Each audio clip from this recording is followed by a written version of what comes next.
Kush's movie review. That's not the right song at all. It'll All right. do. Welcome to this week's Kush's movie review, where this week Kush is reviewing the movie The Hitman, a movie where one man pretends to be Brett the Hitman Hart and convinced everyone to tell Goldberg is a piece of shit because Bret Hart, he hates Goldberg for some reason. Got a Anyway, donkey kick to the head, caused him to have a seizure, and man has not been the same since. and dude had a stroke whilst riding a motorbike and lived to tell the story. Huh. I did not hear that. But Oh, also terrifying. Also terrifying. Anyways, absolutely. But yeah, that's probably not the reason or the probably story not. behind this movie. So, Kush, tell us about The Hitman. It's just Hitman. Two Oh, words, no the. Um, this is a strange R rating. We'll get more into that in a little bit here. 1 hour, 55 minutes. Probably could be a little shorter as I do go on and on about here. This is directed by Richard Linklater. If you're wondering why you know that name, he's done Dazed and Confused. He did Boyhood. It took 12 years to make. That's a big thing. Um, School of Rock with your friend Jack ooh, Black. A great Scanner movie. Darkly, which is actually a very dope sci-fi movie. Are you familiar with A Scanner Darkly? No. That's okay. Scanner Darkly is based on a sci-fi movie or sci-fi novel. Again, same guy who did Total Recall, Blade Runner. He had another story, and it stars Keanu Reeves, Winona Ryder, Woody Harrelson, and Robert Downey Jr. about 4 years before he was Iron Man. And what it is it's a live action movie, but then they rotoscoped animated it because they want it's psychedelic and it's very cool Sounds, movie. yeah, it sounds pretty good. You should check out a trailer after this review. It's pretty good. Um, this was also written by Richard Linklater as well as the star Glen Powell, and based on a Dallas, Texas, some sort of article by a gentleman Boo. named Skip Hollandsworth. Fuck This is Dallas. based heavy, heavy, heavy quotations there on a man named Gary Johnson. Per this movie, Gary Johnson is a divorcee. He lives alone. He loves his two cats.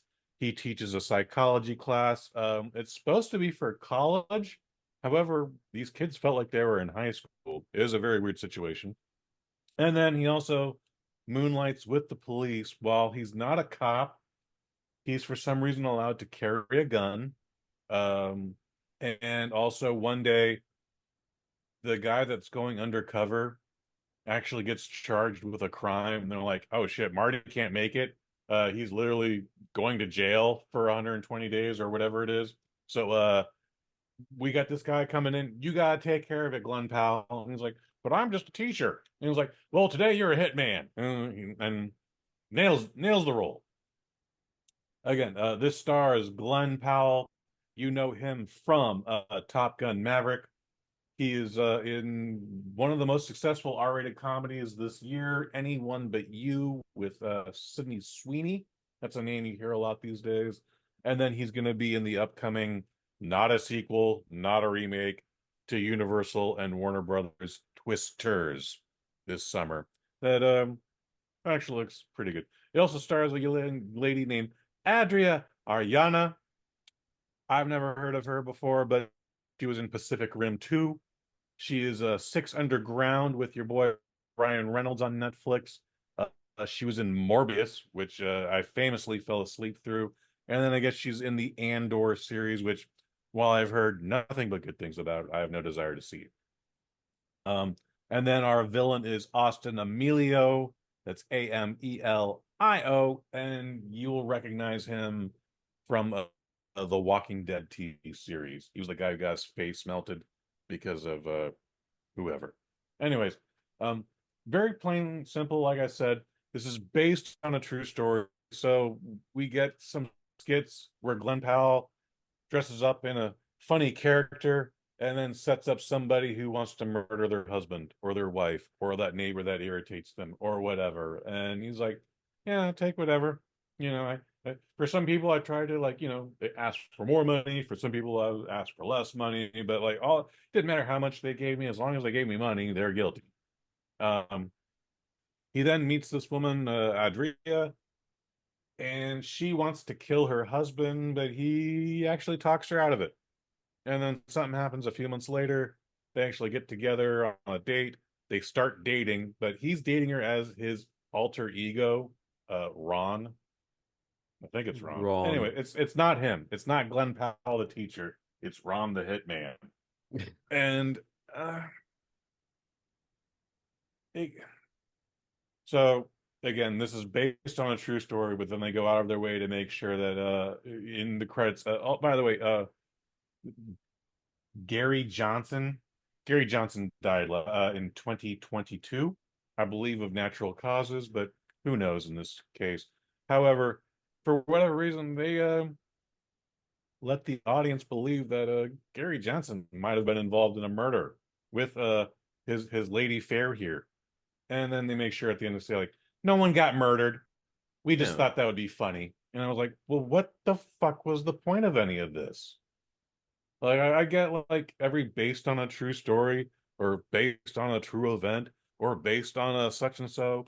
It's not a documentary. It's kind of an exaggeration. There's some narrative choices made that it's really weird that they would like this is supposed to be like a romantic comedy. It really doesn't work for me, honestly. Um, when we finally get to a couple bodies, it's treated for laughs, which murdering an asshole can be funny, but it doesn't hit here. A lot of this is off, man. Like I said, Richard Linklater directs this.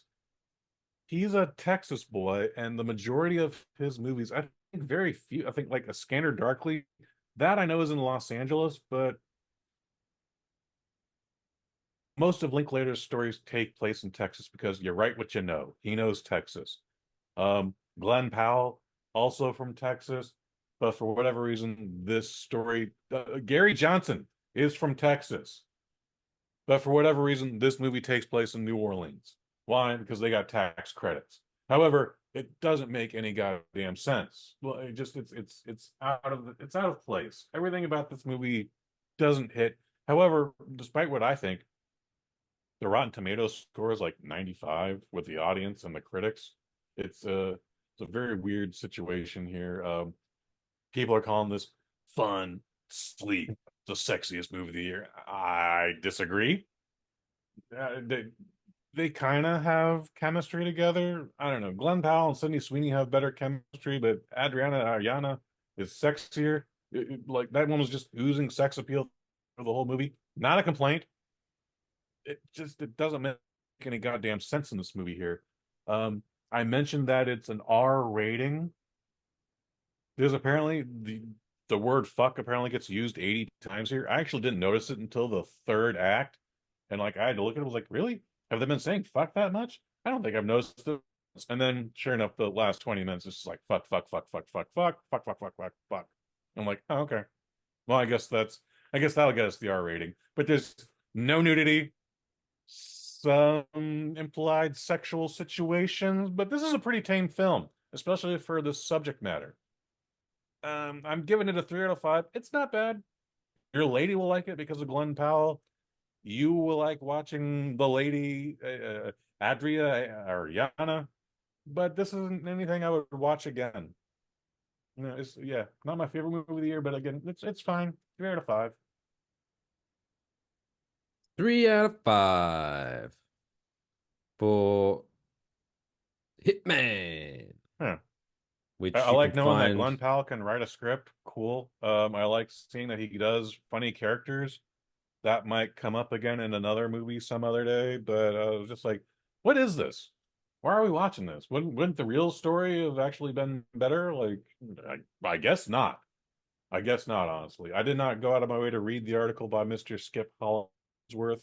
I was just like, you went this far. Why don't you just why did you take it further than you needed to? I don't know. I just review movies. I don't know anything. There you go. Hitman, available now on Netflix. Yes. Which I have a little gripe with Netflix. Yeah, there you go. On Facebook, they were advertising stuff like it's like a gimmick because Beverly Hills Cop 4 comes out I'm soon. surprisingly looking forward to that. I did not think I Me would ever say that. too. Me too. And then they had like an ad on Facebook saying like, "Hey, celebrate this Father's Day with Axel Foley and blah blah blah blah blah blah." Oh, And so I thought that's why. So I text you. I was like, maybe we could review this because I want to watch this. So I was very excited. And then but apparently it's just some kind of gimmick where you can put your father's picture on the poster, oh, and it's well, like, that's also oh, but silly. the way it was worded made it sound like watch Yeah, this but movie Father's Day. So I was like right. super hyped. So I was texting you, we should watch this because I'll watch this, and it would be a great review because we both have watched it. And then you were like, it doesn't come out until next month, dickhead. And I was like, fuck. Yeah, I'll be happy to watch Beverly Hills Cop 4 on a Independence Day weekend. Um, but yeah, it's not out now. So, and I don't And know you what know comes what's out gonna that be? weekend. Always gonna be is a bunch of people going, oh, don't they all look old? Oh, you know, shit, because it's been like Yeah, 30 years, if not more, than since the last one came out. People age, not they beds. do age. Yeah, the last one came out, last Beverly Hills Cop, Beverly Hills Cop 3. God, that came out like 1995, 1996. I forget if I was a sophomore or a junior in high school, but that's how long ago that was. Damn, great movies, great movies. Never Except for gonna win part an three. Oscar. Part three had its charm, but yeah, it wasn't. It's at that point, it was kind of like, man, what do you expect? It's cheesy and it's whatevs. But yeah, Beverly Hills Cop 4 looks good. I'm excited by it, and that's coming to Netflix.